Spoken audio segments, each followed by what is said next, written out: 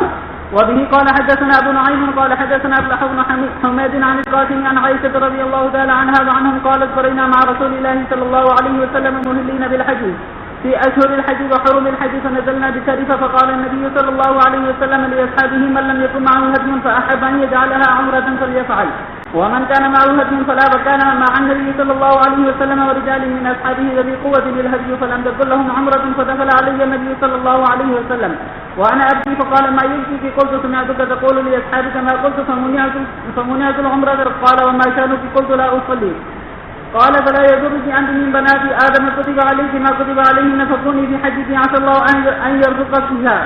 قالت فكنت حتى نفرنا من منى فنزلنا المحشر فدعا عبد الرحمن فقال تخرج بأختك إلى الحرم فلتهل بعمرة ثم افرغا من دواسكما أن تسركما ها هنا فأتينا في جوف الليل فقال فرغتما قلت نعم فنادى برحيل في أصحابه فارتحل الناس ومن طاف بالبيت قبل صلاة الصبح ثم خرج موجها إلى المدينة. باب يفعل بالعمرة ما يفعل بالحج. وبه قال حدثنا ابن عين قال حدثنا همام قال حدثنا عطاء قال حدثني صفوان بن يعلى بن أمية عن أبيه رضي الله تعالى عنه وعنهم أن رجلا أتى النبي صلى الله عليه وسلم وهو بالجيرانة وعليه جبة وعليه أثر خلوق أو قال سفرة فقال كيف تأمرني أن أصنع في عمرتي فأنزل الله على النبي صلى الله عليه وسلم فستر بثوب فقلت لعمر وددت أني قد رأيت النبي صلى الله عليه وسلم وقد أنزل الله عليه الوحي فقال عمر تعالى يسرك أن تنظر إلى النبي صلى الله عليه وسلم وقد أنزل الله عليه الوحي قلت نعم فرفع طرف الثوب فنظرت إليه له غطيس وأحسبه قال كغطيس البكر فلما سئل عنه قال أين السائل عن العمرة اخلع عنك الجبة واغسل أثر الخلوق عنك وأنت السفرة واصنع في عمرتك كما تصنع في حجك.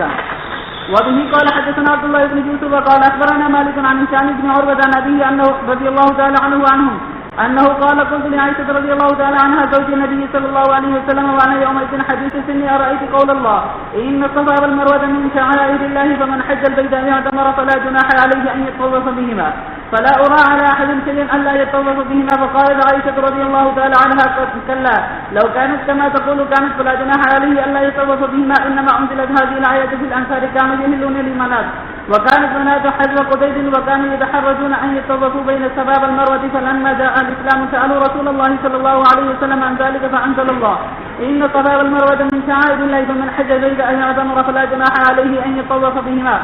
زاد سفيان وأبو معاوية عن هشام قال ما أتم الله حج امرئ بلا عمرته لم يطوف بين الصفا والمروة. باب متى يحل المعتمر. وقال عطاء عن جابر أمر النبي صلى الله عليه وسلم أصحابه أن يجعلوها عمرة ويطوف ثم يقصر ويحلوا. وبه قال حدثنا إسحاق بن إبراهيم عن جرير عن إسماعيل عن عبد الله بن أبي أوفى قال اعتمر رسول الله صلى الله عليه وسلم واعتمرنا معه فلما دخل مكة طاف وطفنا معه فأتى الصفا والمروة وأتيناهما معه وكنا نذكره من أهل مكة أن يرميه أحد فقال له صاحب لي أكان رسول الله صلى الله عليه وسلم دخل الكعبة قال لا قال فحدثنا ما قال لخديجة قال بشروا لخديجة رضي الله تعالى عنها ببيت في الجنة من قصب ولا صخب فيه ولا نصب. بسم الله الرحمن الرحيم. وبالسند المتصل منا إلى أمير المؤمنين في الحديث أبي عبد الله محمد بن إسماعيل البخاري رحمه الله تعالى ومتعنا بعلومه وقيوده وبركاته آمين. قال حدثنا الحميدي قال حدثنا سفيان عن عمرو بن دينار قال سألنا ابن عمر رضي الله عنهما عن رجل طاف بالبيت في عمرة ولم يطف بين الصفا والمروة امرأته فقال قدم النبي صلى الله عليه وسلم فطاف بالبيت سبعا وصلى خلف المقام ركعتين وطاف بين الصفا والمروة سبعا وقد كان لكم في رسول الله أسوة حسنة. قال وسألنا جابر بن عبد الله فقال لا يقربن حتى يطوف بين الصفا والمروة. وبه قال حدثنا محمد بن بشار قال حدثنا غندر قال حدثنا شعبة عن قيس بن مسلم عن طارق بن شهاب عن ابي موسى الاشعري رضي الله عنه قال قدمت على النبي صلى الله عليه وسلم بالبطحاء وهو منيح فقال حججت قلت نعم. قال ابن عالم قلت لبيك بإعلان كإعلان النبي صلى الله عليه وسلم. قال أحسنت تطوف بالبيت وبالصفا والمروة ثم أحل فطفت بالبيت وبالصفا والمروة ثم أتيت امرأة من قيس ففلت رأسي ثم عللت بالحج فكنت فيه حتى كان في خلافة عمر رضي الله عنه فقال إن أخذنا بكتاب الله فإنه يأمرنا بالتمام وإن أخذنا بقول النبي صلى الله عليه وسلم فإنه لم يحل حتى يبلغ الذي محله. وبه قال حدثنا أحمد قال حدثنا ابن وهب قال أخبرنا عمرو بن أبي الأسود أن عبد الله مولى أسماء بنت أبي بكر رضي الله عنها وعنه حدثه أنه كان يسمع أسماء تقول كلما مررت بالحجور صلى الله على رسوله لقد نزلنا معه هنا ونحن يومئذ خطاب قليل ذاتنا قليلة أصواتنا فاطمة وأخي عائشة وزبير وفلان فلما مسحنا البيت أحللنا ثم أعلنا من العشي بالحج. باب ما يقول إذا رجع من الحج بالعمرة بالغد. وبه قال حدثنا عبد الله بن يوسف قال أخبرنا مالك عن نافع عن عبد الله بن عمر رضي الله عنهما وعنهم أن رسول الله صلى الله عليه وسلم كان إذا قصر من غزو أو حج أو عمرة يكبر على كل شرف من الأرض 3 تكبيرات ثم يقول لا إله إلا الله وحده لا شريك له له الملك وله الحمد وهو على كل شيء قدير آيبون تائبون عابدون ساجدون لربنا حامدون صدق الله وحده ونصر عبده وأبغى الأحزاب وحده. باب استقبال الحاج القادمین والثلاثة على الدابة. وبه قال حدثنا سمجھ لینا کہ یہ ایک تو اس میں بتانا منظور ہے کہ جب حجاج واپس آئیں حج کر کے تو لوگ استقبال کے لیے جائیں تو اچھی بات ہے, کوئی حرج نہیں ہے. اور بیچ میں ضمن ایک مسئلہ آ گیا کہ 3 آدمی ایک دابے پر سوار ہو سکتے ہیں.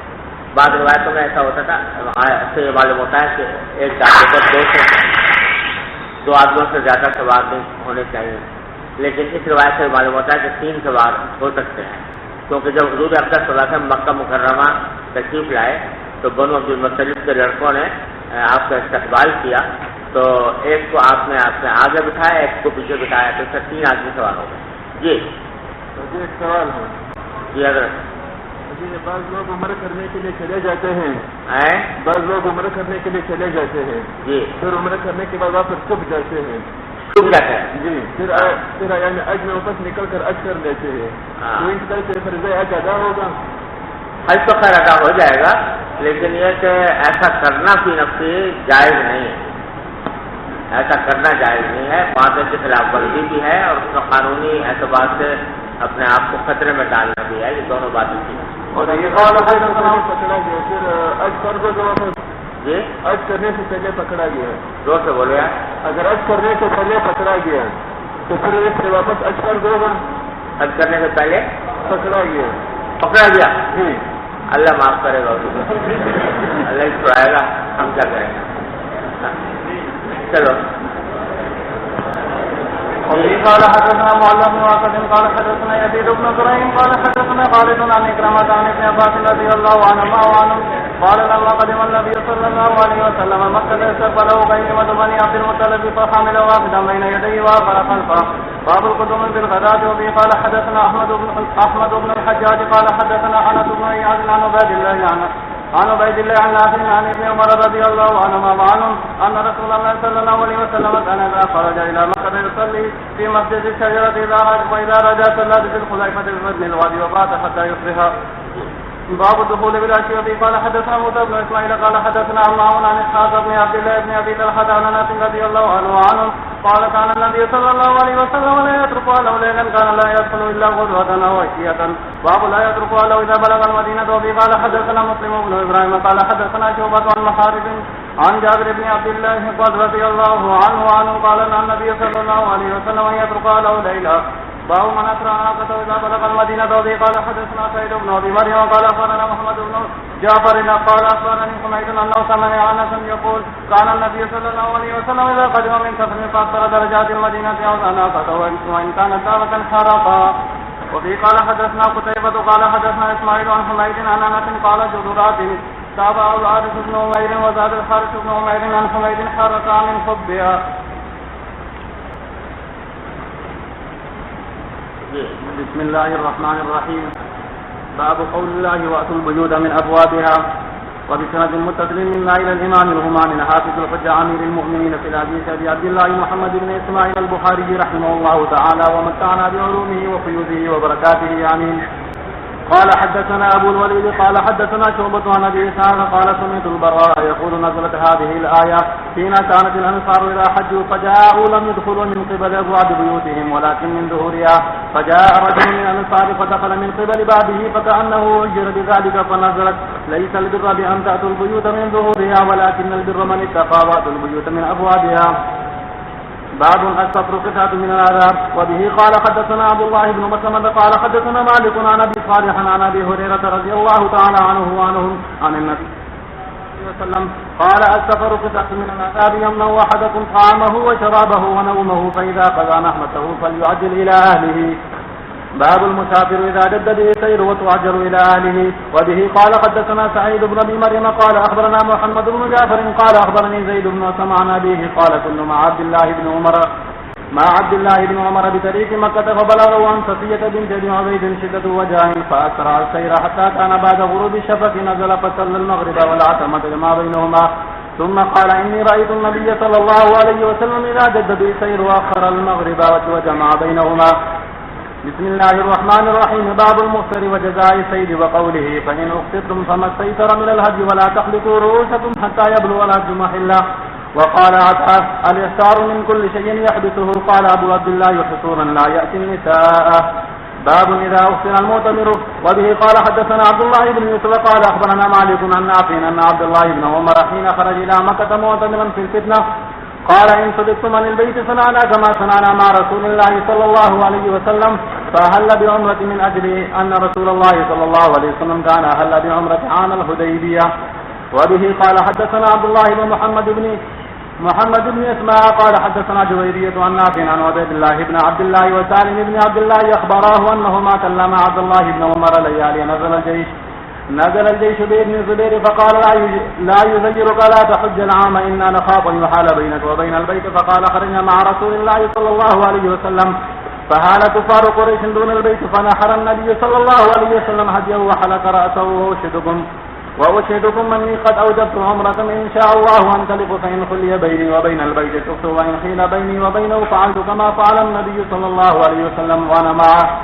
فأهل بالعمرة من ذي الحليفة ثم صار ساعة ثم قال إنما شأنهما واحد أشهدكم أني قد أوجبت حجة مع عمرتي فلم يحل منهما حتى حل يوم النحر واحدا وكان يقول حتى يحل حتى يطوف طواف واحدا يوم يدخل مكة. وبه قال حدثنا موسى بن إسماعيل قال حدثنا جويرية عن نافع أن بعض بني عبد الله قال له لو قمت بهذا. وبه قال حدثنا محمد قال حدثنا يحيى بن صالح قال حدثنا معاوية بن سلام قال حدثنا يحيى بن أبي كثير عن إكرمة قال فقال ابن عباس رضي الله تعالى عنهما وعنهم قد أفطر رسول الله صلى الله عليه وسلم فحلق رأسه وجامع نساءه ونحر هديه حتى اعتمر عاما قابلا. باب الإفطار في الحج. وبه قال حدثنا أحمد بن محمد قال أخبرنا عبد الله قال حدثنا يونس عن الزهري قال أخبرني سالم قال كان ابن عمر رضي الله تعالى عنهما وعنه يقول أليس حسبكم سنة رسول الله صلى الله عليه وسلم إن حبس أحدكم عن الحج فطاف بالبيت وبالصفا والمروة ثم حل من كل شيء حتى يحج عاما قابلا فيهدي أو يصوم إن لم يجد هديا. وعن عبد الله قال أخبرنا معمر عن الزهري قال حدثني سالم عن ابن عمر رضي الله تعالى عنهما نحوه. بسم الله الرحمن الرحيم. صلى الله عليه وسلم.